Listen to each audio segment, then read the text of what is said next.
राधा रानी की अटारी पर आप कभी गए हैं बरसाना? बिल्कुल। उससे नीचे एक समाधि बनी है गुलाब खान की।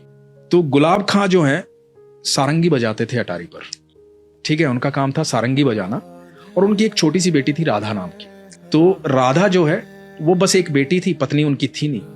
तो राधा नृत्य करती थी जब वो सारंगी बजाते थे, कीर्तन होता था, सारे लोग मिलकर के कीर्तन करते थे अटारी पर राधा रानी को प्रसन्न करने के लिए, सुबह शाम ये होता था।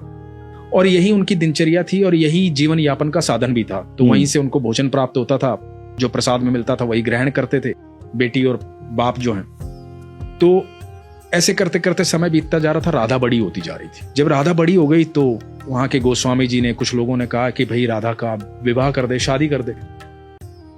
तो गुलाब खान ने कहा कि मैं कौन होता हूँ शादी करने वाला, और मेरी तो इतनी औकात भी नहीं है, हैसियत भी नहीं है, जो होगा राधा रानी देखेंगे। तो लोगों ने कहा भाई सारा खर्चा हम करेंगे, सारी व्यवस्थाएं हम करेंगे, तो चिंता मत कर, राधा रानी का ही तो दिया हुआ है सब।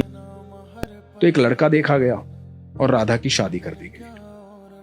अब जब राधा की शादी हो गई तो गुलाब खां से ये जो वियोग था ना, ये सहन नहीं हुआ। अब जो बेटी सुबह शाम उसके साथ रहती थी, सारंगी बजाता था, नृत्य करती थी, हर समय बाबा बाबा बाबा बाबा, वो सुन नहीं पा रहा था, वो बाबा बाबा रोता रहता था उसकी याद में।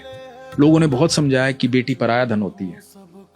उसका विवाह हो गया, वो चली गई, सारंगी बजाना छोड़ दिया, सारा दिन राधा राधा करता रहता था। एक दिन हुआ क्या कि गुलाब खां दिखाई नहीं दिया किसी को। खूब तलाश किया, गुलाब खां कहीं नहीं मिला।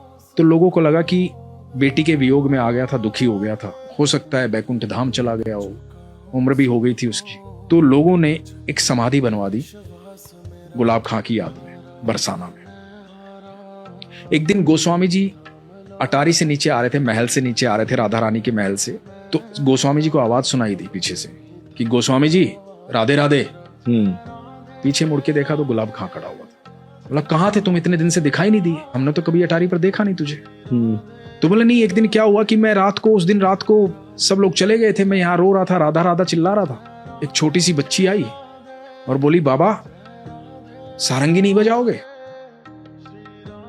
सारंगी नहीं बजाओगे तो मैं नृत्य कैसे करूंगी। तो मैंने सारंगी बजाई, वो मेरे को अंदर लेकर चली गई महल के, और महल में वहां ठाकुर जी थे, राधा रानी थी और रास हो रहा था।